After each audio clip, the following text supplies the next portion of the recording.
she was sold for rotten fruit.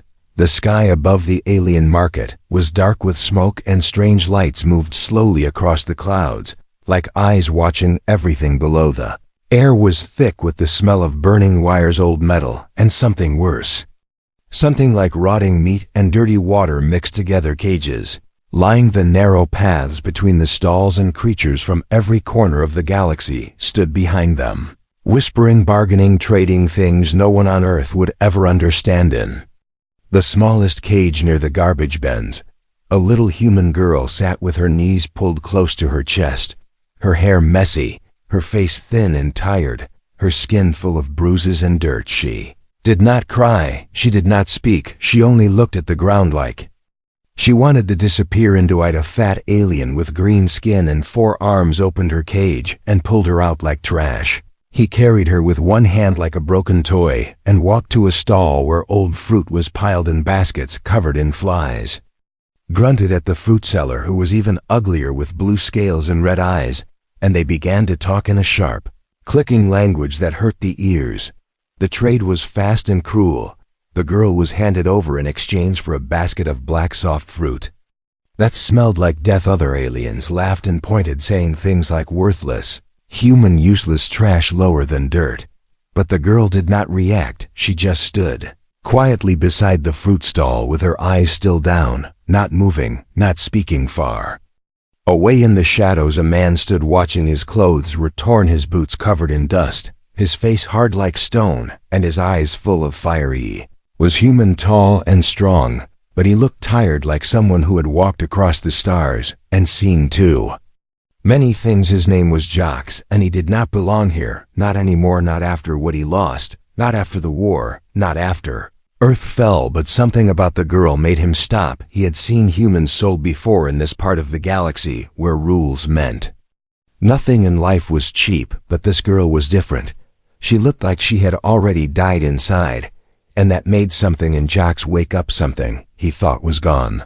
Fruit seller pushed the girl into a corner and shouted at her in a language she did not understand, and she sat down slowly, her arms around her legs again, like she wanted to hide from the world. Jacques took a deep breath and turned away, but he could not walk far. He stood at the edge of the bazaar and looked at the stars above, thinking about choices, about mistakes, about people he failed to save. Then he looked back at the girl. Seller was busy counting his rotten fruit, and the fat alien who traded her was gone, laughing down the path with his prize. Jacques moved without a sound, his steps like wind through the dust, his body low, his eyes locked on the girl. He reached her cage again, but now she was outside, sitting beside a stack of metal boxes, and she looked up as if she felt him coming. For a moment, their eyes met, and in that moment, something passed between them, something old and deep and wordless. The girl did not run, she did not cry, she just looked at him with tired eyes that asked one question without a voice: why me? Jacques crouched in front of her and opened his bag, pulling out a piece of clean bread and a small bottle of water, things more valuable than credits in this place. She took them slowly like a wild animal and ate with small bites, her eyes still watching him like he might disappear. Looked at her again, really looked, and saw the lines on her skin, like symbols, like a brand, like something someone had put there on purpose. Had seen marks like that before on soldiers, on tech slaves, on secret weapons made by alien science. His breath caught for a second. "Who are you?" The girl said nothing, just kept eating quietly, her hands shaking. Jacques stood and walked away into the dark, but his mind was full of fire. He could not leave her there. He waited until the night came fully, and the market grew quiet and cold, and the sellers began to sleep in their stalls, their heads on boxes, their weapons by their sides. Then he returned like a shadow. He moved past the guards, past the broken machines, past the hungry eyes of other slaves, until he stood again by the girl, who now slept against the wall, her head resting on her knees. He touched her shoulder gently, and she woke with a small sound, but did not scream, did not fight. She only looked at him with the same question in her eyes. He held out his hand and she took it. They moved through the market like ghosts, Jacques leading her carefully, step by step, corner by corner, until the dirty lights of the bazaar were behind them and the stars opened. Above, like a silent promise, behind them. The sellers would wake to find her gone, and the rotten fruit still rotting, and they would curse and shout and hunt, but Jacques did not care. The girl walked beside him now, and for the first time she felt the wind on her face without a cage around her, and he whispered softly as they moved into the dark, "You're safe now, the man from Earth." Ship was quiet inside, like a grave in the stars, floating far from any planet, cold metal walls, humming with soft energy and shadows dancing under dim lights. Sat alone in the cockpit, his hands on the controls, but his eyes not looking at the screen. Instead they stayed on the small girl sitting across from him, wrapped in a thin blanket, staring at nothing. She had not spoken a word since he pulled her from the market, not even when he gave her food or water, not even when he told her she was free. Watched her carefully, trying to understand, trying to see what others missed in her quiet, broken eyes. He had seen silence before in battlefields, in prisoners and children pulled from fire, but this silence was heavier, like it carried a secret too big for her small body. The ship moved through dark space, avoiding patrols and trade lanes, old tricks Jacques learned from years of running, years of hiding.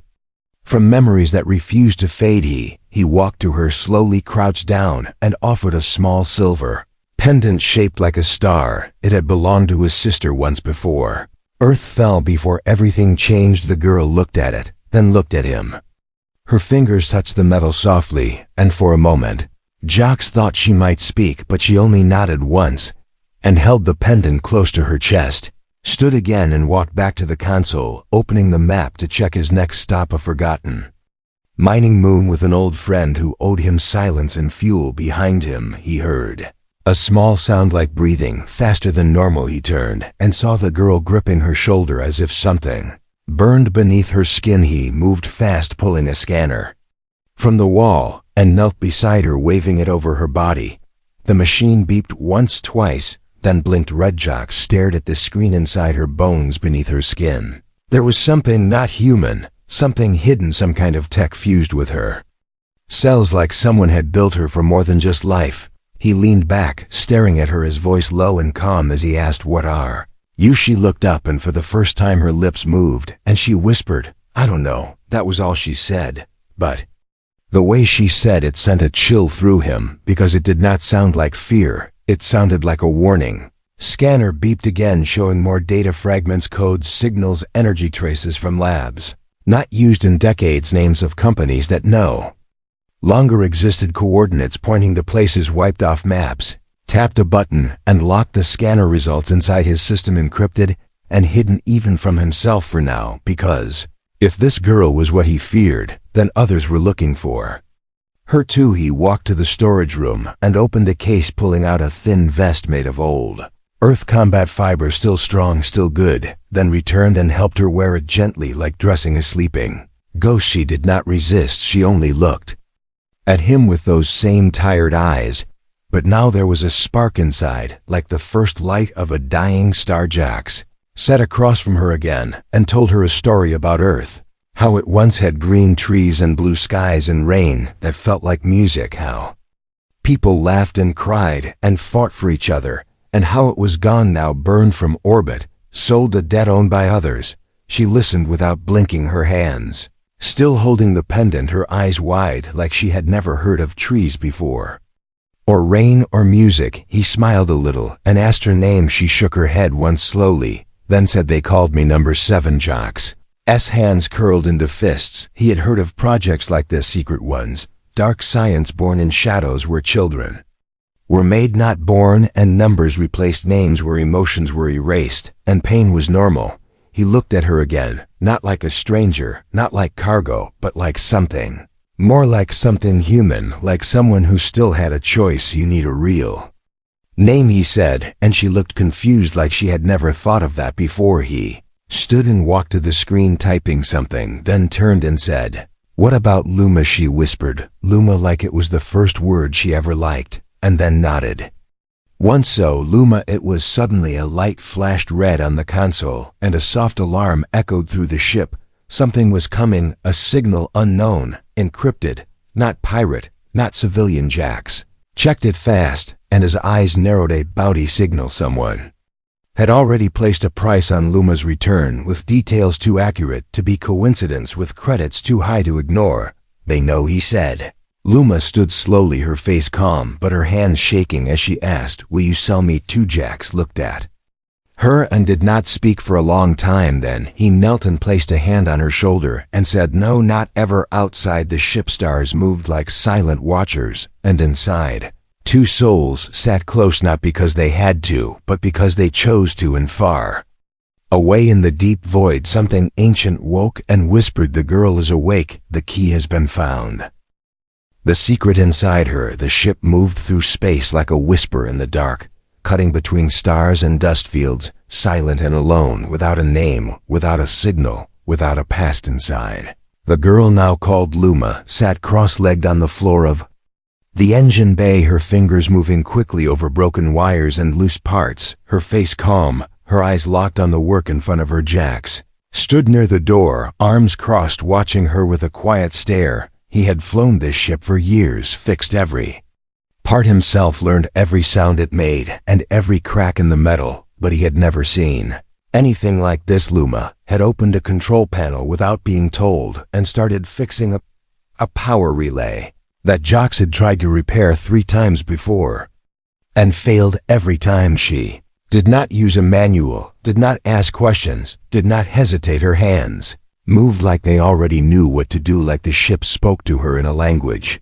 only she could hear. He walked closer, crouched beside her, and asked, "Where did you learn that?" She paused for a second, looked at him, then down at her hands and said, "I don't remember." The words hit harder than he expected. He took out the scanner again, the same one he used before, and waved it over her chest, this time letting it dig deeper past the normal readings, past the surface tech, into the layers hidden beneath.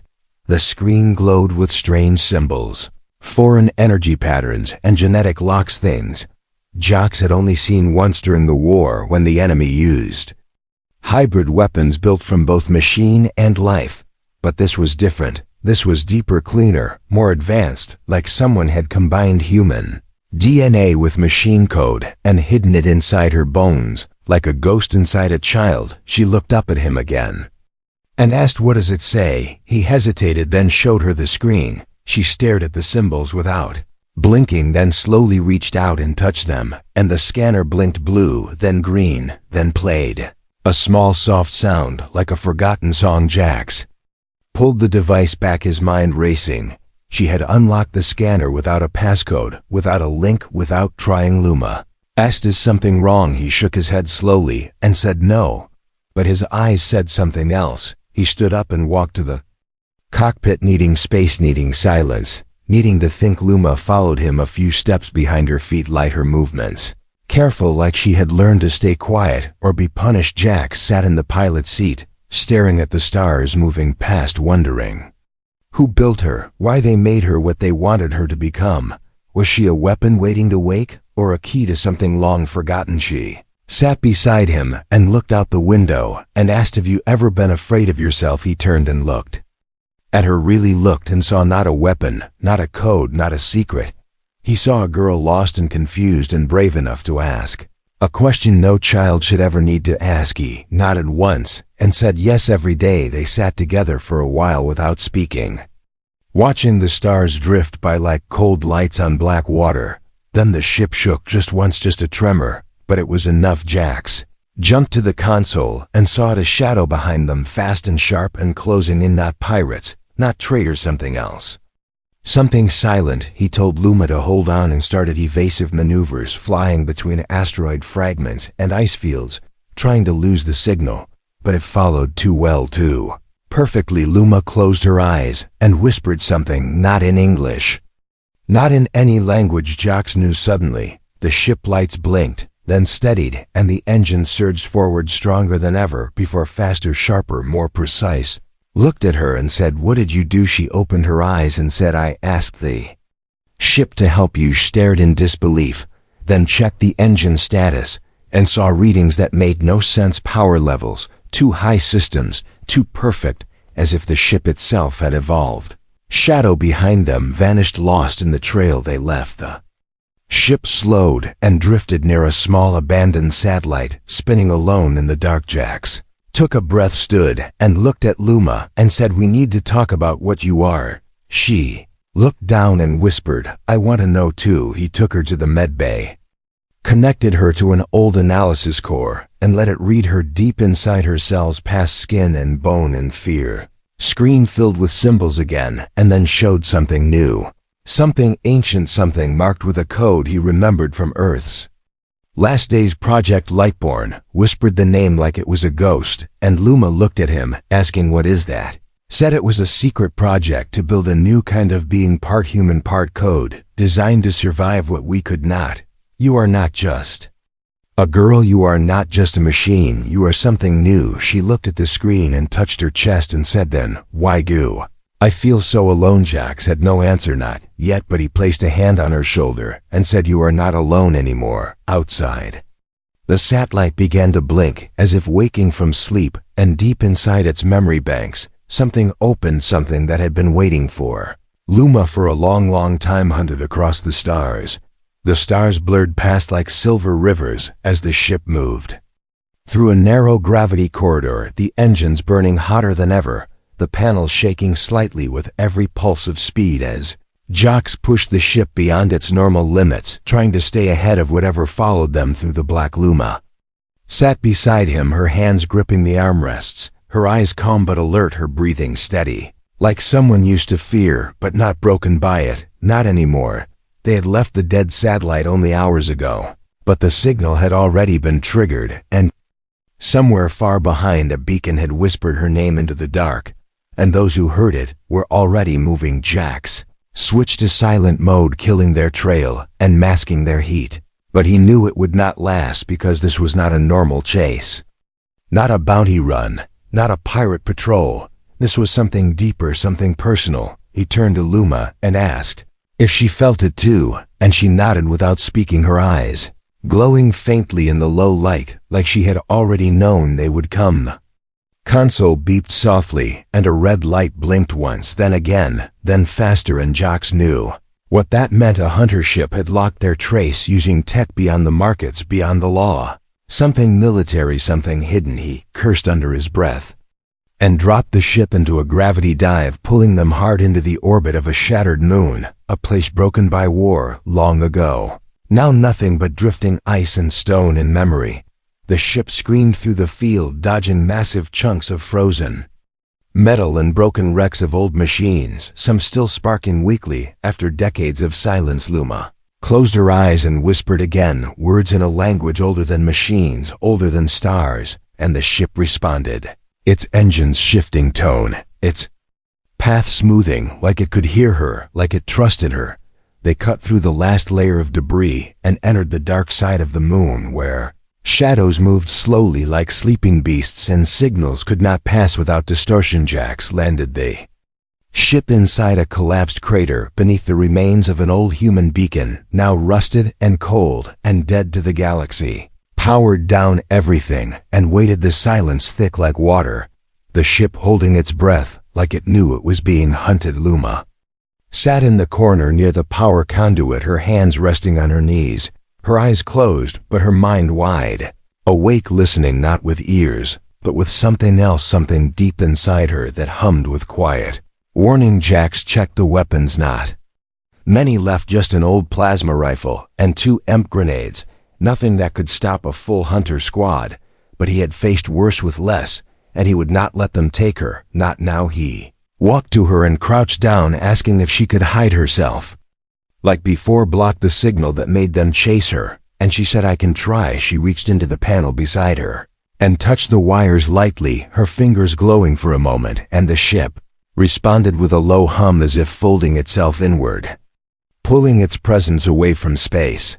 Then they waited, the stars above silent, the shadows outside unmoving, until a sound came like a breath through stone, soft but sharp, a ripple of motion across the surface of the dead moon, and then a light blinked.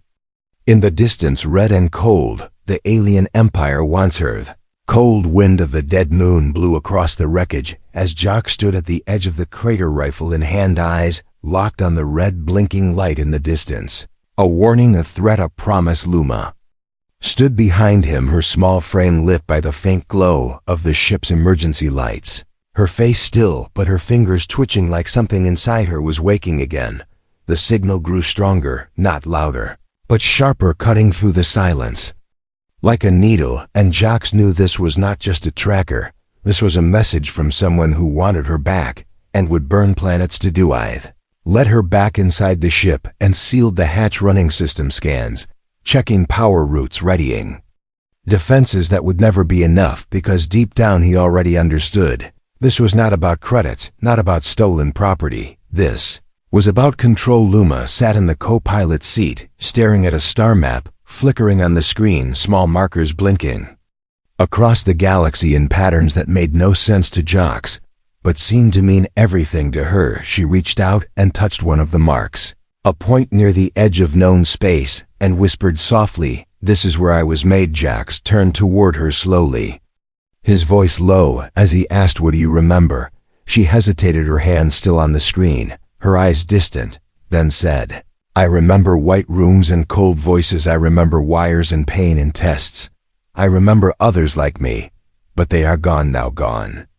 How, he asked. She looked at him and said, "They failed." Jax clenched his fists and turned away, his mind racing through old war reports, secret programs, rumors of bioengineering, beyond ethics, beyond logic projects, buried under empires and dust. Project Lightburn was not a name he had heard in years, not since Earth signed its last treaty with the outer systems, not since scientists disappeared and files were deleted by order of Galactic Command. Now, here she was, proof that it had never stopped. He pulled up a private channel, sent a coded message to an old contact, someone deep within the human resistance, a message with 3 words, "She is alive." No reply came, and he did not expect one. Behind him, the ship blinked with a new signal, a wide frequency broadcast open to all systems with no encryption, and only one line of text repeating again and again, "Return."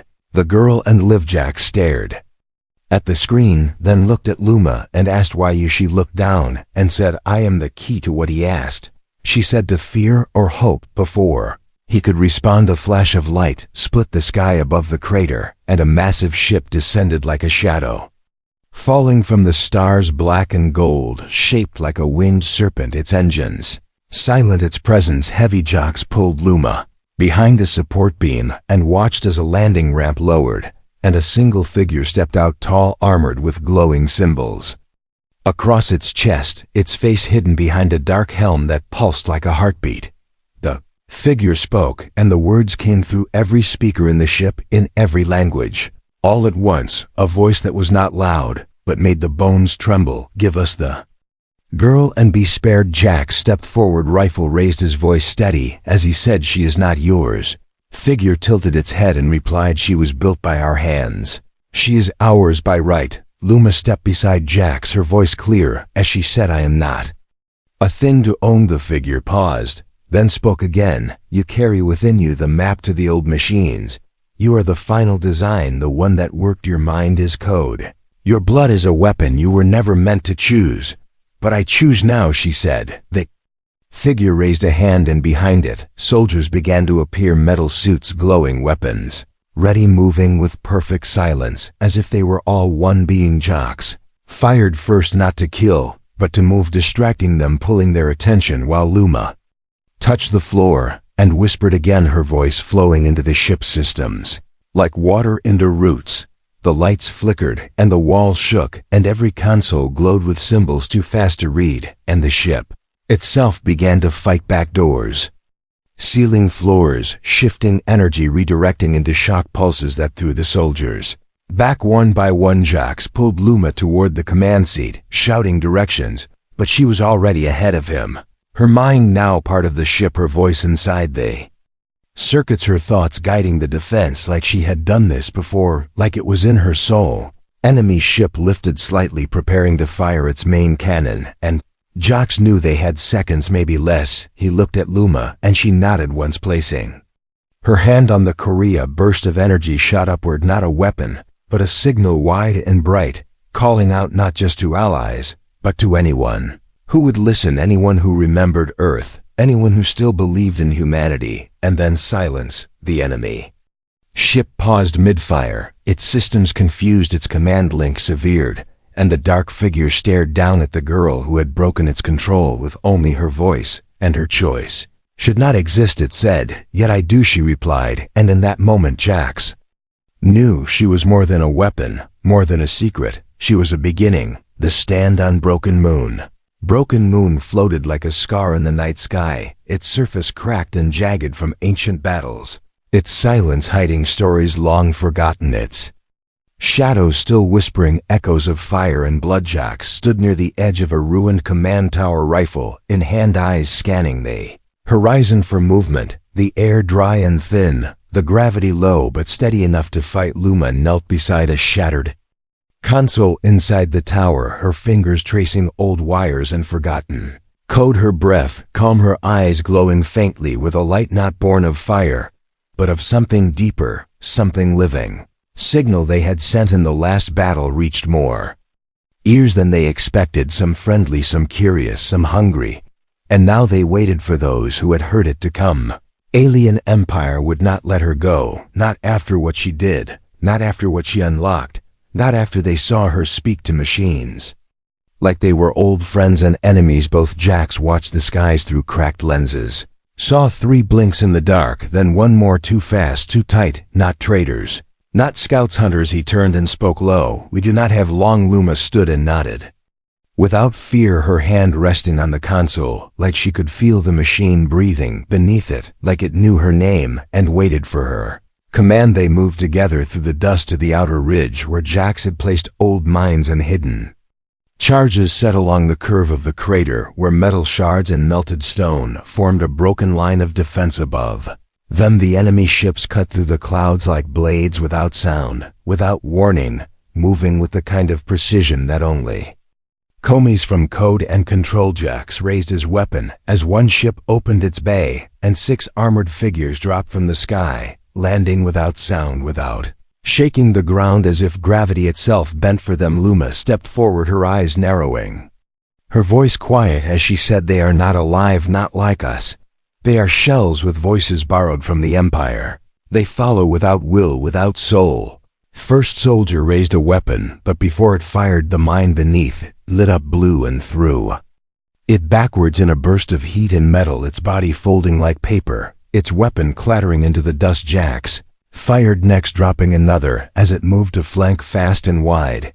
Then everything moved at once, like a storm had been waiting in silence and now found breath again. Luma moved into the open, her steps light, her mind reaching into the broken base around them, into towers, into vents, into shattered drones buried deep in dust and memory. Old machines stirred, forgotten eyes blinked red, then white, as code rewrote itself with every pulse of her thought. She reached for power, not to destroy, but to wake, and the ground trembled as broken arms rose from buried machines, and old satellites turned slowly to aim at the dark sky. The remaining soldiers fired together, but their aim missed the moment she shifted her focus, and the wind bent in strange ways around her, as if the moon itself did not want her. Hurt. Jax watched her and saw not a child, not a weapon, but something becoming something powerful and terrifying and beautiful. Above, the lead hunter ship descended slowly, its underbelly glowing with a charge that could burn the crater.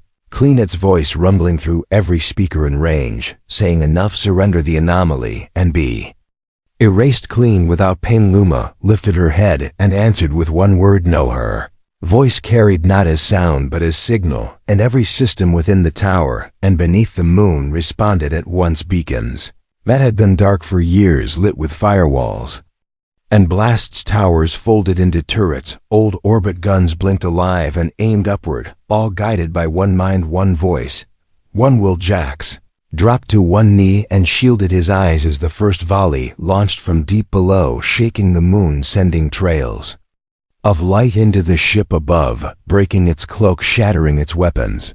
Ship fired back a desperate stream of plasma that hit the tower hard and threw dust across the ridge, but the core held, and Luma still stood, her hands raised, her mind fused with the systems now one with signal and shell. The remaining soldiers rushed forward, moving faster than thought, but were met by metal arms and collapsing ground as the base shifted itself to protect her its last command to serve the one who woke. Its jocks ran through the dust reaching her side as the sky cracked with fire and the hunter ship began to fall pieces. Burning like stars dying in slow motion, he grabbed her arm ready to run, but she shook her head and said, "Wait," from the wreckage of the enemy ship. A final pod launched silent and sharp headed straight for them, glowing green and gold, carrying a shape not armored, not armed but cloaked in something colder. It landed between them slow and soft, the dust swirling around it like breath. And the pod opened, revealing a tall figure, not machine, not soldier, not commander, but something ancient and real. It stepped forward and looked at Luma and said, "Your name is not number 7, your name is Ella, and you are not property, you are not mistake, you are the answer." Jax aimed his rifle, but the figure raised one hand not in threat, but in peace and said, "I am not here to take her, I am here because she called, and I remember her mother." Luma stared in silence, her voice trapped inside something deep, something breaking and mending all at once, as if a door opened in her mind that had never existed before, and the wind of the moon whispered her true name again and again like a song, Ela, Ela, Ela. She wasn't made. She was chosen. The light from the fallen ship still burned in the distance, painting the sky in soft green and gold. The wind across the broken moon carried dust and memory, and something else, something older, something waking. Ella stood in the center of the crater, her face turned toward the figure who had stepped from the pod, tall and strange, with skin like metal and eyes like quiet stars. His presence heavy yet calm, his voice still echoing in her mind like a forgotten melody. Jack stood beside her, rifle in hand, breath steady, heart racing, trying to read this new threat or ally, or maybe something in between, something not easy to shoot or run from. The figure stepped closer and knelt before her, not as master, not as hunter, but as one who remembers, who bows to truth, and said again, "You are not number 7, you are Ella, you are not machine, you are not accident, you are legacy." Ella blinked her breath, shaking her body still as stone, and she asked softly, "How do you know my name?" "Because I gave it to your mother," he said. His voice was warm and slow like sunlight breaking through clouds, and as he spoke, memories began to surface inside her, not as images, not as data, but as feelings, as warmth, as faces behind fog. Jax moved between them protectively, but Ella reached out and stopped him gently, her eyes locked on the figure, her voice small and rising as she asked, "Who was she?" The figure stood and looked toward the stars, his gaze deep like someone watching time itself move across the void, and said, "She was human like you, brave and brilliant and full of questions. She came to us not as servant, but as friend. She believed the future should be chosen, not forced, and she gave her life to protect that dream. She carried our science in her blood and her soul in her voice. And when she was dying, she chose to create you, not as weapon, not as tool, but as bridge, as hope, as light." Ella felt her knees weaken, her body sinking slowly to the ground as something inside her cracked and poured out, not pain, not fear, but something she had never allowed herself to feel, belonging. Jax knelt beside her, his hand on her back, his voice low, asking, "Are you all right?" And she nodded, tears forming but not falling, her face lit from within by something more than memory. The figure stepped back and said, "You have awakened the moon. You have claimed your voice, and now you must decide what you want to become, because no one can choose that for you, not even me." Ella stood again, slowly, her hands steady, her breath deep, her eyes now clear, not with power, not with control, but with purpose. She turned to Jax and said, "Thank you for saving me. Thank you for believing when I was nothing but silence and numbers." He shook his head and said, "You were never nothing, you were always you. I just waited for you to see it." Above them, the stars shifted and a new signal echoed across the system, not a warning, not a threat, but a call, a message carried on light and code and truth. It spread like wildfire from beacon to beacon, from station to station, across ruined satellites and listening posts, long forgotten, and every message carried her name, Ella, not a code, not a serial, not a product, a person. The alien empire could not stop it. They had lost their weapon, they had lost their silence, And now the galaxy knew she lived, and that was something they could never erase. She walked to the broken tower, touched the console, and whispered a phrase, and the system opened a hidden chamber. Inside, filled with old Earth relics sealed long ago, letters from her mother data cores, full of dreams and voices of those who believed in something better. Jax walked with her through the chamber, his steps careful, his eyes wide as he saw pieces of history lost to war, now returned by a girl who should not have existed, yet did. Together, they loaded what they could into the ship, the AI, now fully awakened to Ella's presence, no longer just a machine, but an extension of her will, her thoughts, her love for creation. As they prepared to leave, the figure stood once more near the edge of the crater and said, "The path ahead will not be safe. Others will come. Some will want to silence you. Some will want to use you, but some will follow you, and you must be ready to lead." Ella nodded and said, "I will not be silent. I will not be used. I will be more than they ever allowed me to be." Engines hummed, the lights glowed, and the ship rose slowly from the moon's surface, dust swirling around it. Like a soft goodbye, Jacques stood at the window, watching as the crater faded into shadow, and stars filled the sky again, and he turned to Ella and said, "So where now?" She smiled just a little, the first true smile he had seen from her, and replied, "Anywhere we choose." And as the ship disappeared into the void, the stars ahead bright and endless, the galaxy held its breath for something new, something powerful, something human, not a weapon, not a project, but a girl named Ella who was never made, only chosen.